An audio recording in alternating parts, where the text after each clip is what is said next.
Assalamu alaikum dear students, how are you all? I hope you will be fine and spending quality time at your home and will be watching learning videos. Today I welcome you to the new science video and the topic is law of conservation of mass.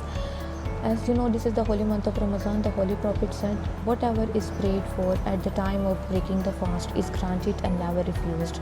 May Allah Pak accept our fast and prayers in this holy month of Ramadan. As you know, the value of the week is helping others. You can help others with food, money or other things. Help others achieve their dreams and you will achieve yours. As you know, the whole world is facing the pandemic situation of COVID-19, so you have to follow some precautionary measures to prevent yourself from the coronavirus. Wash your hands more often for 20 seconds whenever you sneeze or cough. Just cover your mouth with elbow, or whenever you need to go outside, use hand sanitizer and wear the mask. So let's start the today's topic, that is the law of conservation of mass.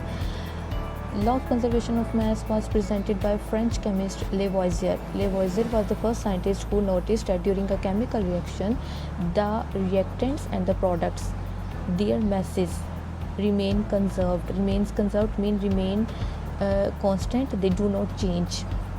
अब अगर हम statement को देखें, हमारे पास क्या है, law of conservation of मास। ये हमारे पास लॉ बन चुका है जिसमें हम कहते हैं कि किसी भी केमिकल रिएक्शन के अंदर जो रिएक्टेंट्स और प्रोडक्ट्स यूज़ हो रहे हैं उनका जो टोटल अमाउंट है, उनका जो मैस है वो कंजर्व रहता है, वो कभी भी चेंज नहीं होता। कंजर्व रहने का मतलब ये है कि वो एक फॉर्म से दूसरी फॉर्म में तो चेंज हो रहा है, लेकिन उसकी जो अपनी जो एग्जिस्टेंस है वो डिस्ट्रॉय नहीं होती, लेकिन वो अपनी फॉर्म को एक फॉर्म से दूसरी फॉर्म में चेंज करता है।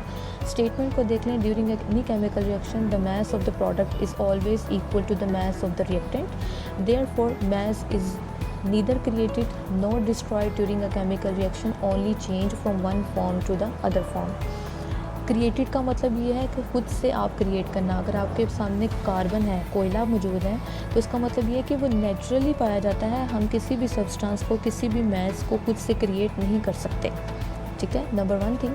और दूसरी ये हमारे पास चीज़ है डिस्ट्रॉय। डिस्ट्रॉय का मतलब होता है तबाह होना, तबाह मतलब फना, कम्प्लीटली ख़त्म हो जाना। लेकिन हमने ये याद रखना है कि किसी भी सब्सटेंस को हम ना तो खुद क्रिएट कर सकते हैं, ना ही खुद डिस्ट्रॉय कर सकते हैं। सिर्फ वो सब्सटेंस जो केमिकल रिएक्शन में पार्टिसिपेट कर रहा है वो एक फॉर्म से दूसरी फॉर्म में चेंज होता है, ना हम उसे क्रिएट कर सकते हैं, ना ही हम उसे डिस्ट्रॉय कर सकते हैं। इसका मतलब ये है कि during a chemical reaction reactants और प्रोडक्ट्स, उनके अंदर मौजूद जितने भी एटम्स हैं उन सब का जो मैस है वो कंजर्व रहता है, वो चेंज नहीं होता। लेट्स सपोज कि हमारे पास रिएक्टेंट स्टार्ट में हमने मशीन पे उनका वेट लिया तो हमारे पास थे वो 98 gram. After changing into the product हमने उनको दोबारा वेइंग मशीन में रखा और हमने दोबारा उनको वेट किया तो हमारे पास 98 ग्राम आया। इसका मतलब ये है कि जो रिएक्टेंट्स थे उन्होंने सिर्फ अपने आप को एक फॉर्म से दूसरी फॉर्म में चेंज किया है, लेकिन वो कम्प्लीटली तौर पे डिस्ट्रॉय नहीं होते, ना ही वो खुद से क्रिएट होते हैं। लॉ ऑफ कंजर्वेशन ऑफ मास को कम्प्लीटली तौर पर अंडरस्टैंड करने के लिए हमारे पास डिफरेंट एग्जांपल्स हैं। Let's see the example number 1। हमारे पास यहाँ पे कार्बन और ऑक्सीजन, कार्बन सॉलिड फॉर्म में है, ठीक है।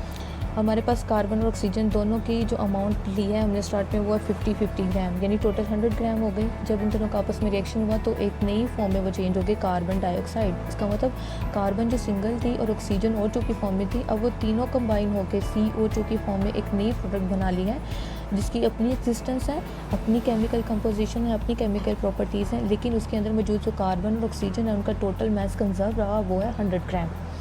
Let's see the other example, carbon example number 2, law of conservation of mass का। इसमें हमारे पास कॉनिकल फ्लास्क है, कॉनिकल फ्लास्क के अंदर हमारे पास सोडियम सल्फेट का सोल्यूशन है और उसके अंदर टेस्ट ट्यूब है, टेस्ट ट्यूब के अंदर कैल्शियम क्लोराइड का सोल्यूशन है। बिफोर मिक्सिंग दैम इसका वेइंग मशीन वेट लिया गया 300 ग्राम। जब इस कैल्शियम क्लोराइड को, जो कि हमारे पास यहाँ पे वो टेस्ट ट्यूब के अंदर मौजूद है, हमने उसको ट्रांसफ़र कर दिया सोडियम सल्फेट के साथ। मिक्सिंग के बाद इनका रिएक्शन हुआ, सोडियम सल्फेट और कैल्शियम क्लोराइड ने आपस में रिएक्शन करने के बाद जो प्रोडक्ट बनाई वो दो थी, कैल्शियम सल्फेट और sodium chloride.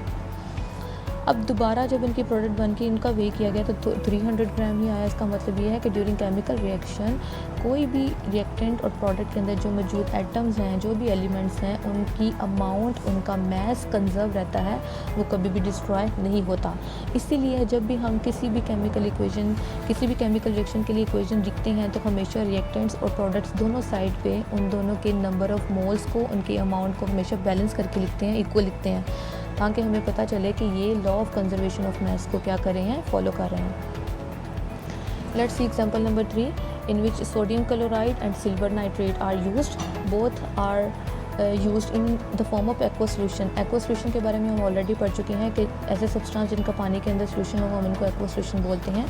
After the reaction they are change into silver chloride AgCl, solid form में, ये प्रेसिपिटेट की फॉर्म में नीचे बैठ जाएगा, and NaNO3 sodium nitrate aqueous solution की फॉर्म में वो रहेगा।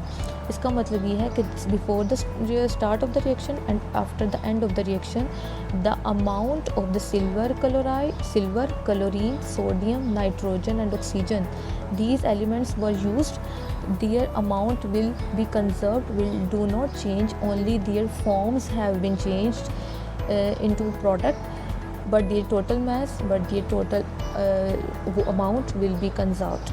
I hope this concept will be clear to now. Thank you. Allah Hafiz. Take care.